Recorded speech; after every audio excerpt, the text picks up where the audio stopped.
Alright, truth in photography. So this is going to be what I share, this and a short article about Edward Muybridge. So this is a photograph that Edward Muybridge made in Yosemite Valley in 1872. So if we assume the history books to be true and photography was invented in 1839, this photograph was made essentially in the first 35 years that photography was a medium.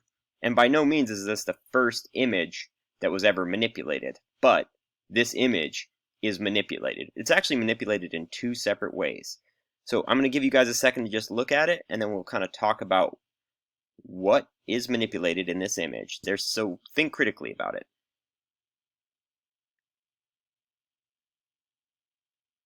Okay, you waited long enough. I know you guys waited like 2.5 seconds there. So the first thing is these images of the 19th century were made in a process called the wet plate collodion process, which was they're made on glass plate negatives. So the photographer would go out in the field with a sheet of glass and have to coat it in the field with a solution of silver chloride and what is called collodion, which is like a glue. So all light sensitive photo processes are a combination of two things: silver and salt in the suspension of some type of a binder. And so black and white prints, like newer black and white prints, are a silver gelatin print. So the silver, salt, and then there's also gelatin, which is the binder. So back when this image was made, the process was called wet plate collodion.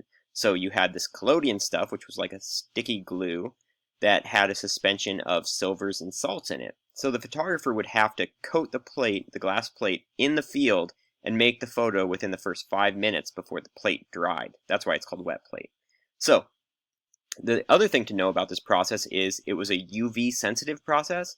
So if you look at any of these old 19th century landscape photos, they usually have really blank skies. There's no details in the skies because it's UV sensitive. Think about the amount of UV light in the sky compared to the UV light on the foreground or in the landscape. So the skies would get overexposed. Well, we see in Edward Muybridge's photo here that he has clouds up there.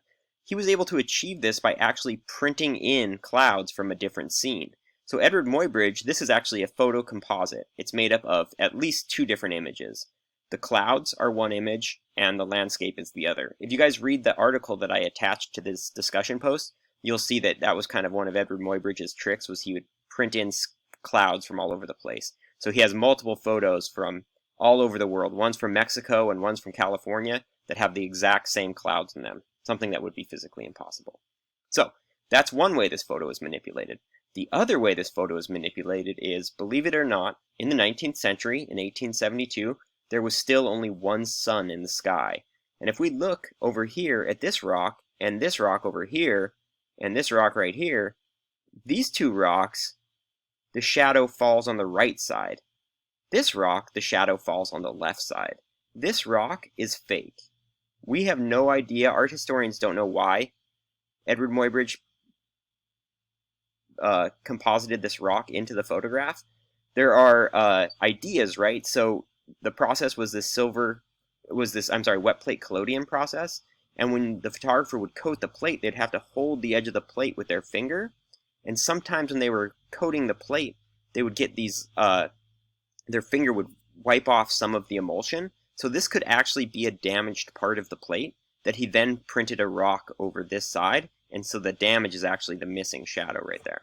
So this just goes to show you that things like Photoshop and Lightroom were not the beginning of photo manipulation, and as long as photos have been made, photographers have been manipulating them. So I hope you guys dig deep and find some interesting stuff, truth in photography.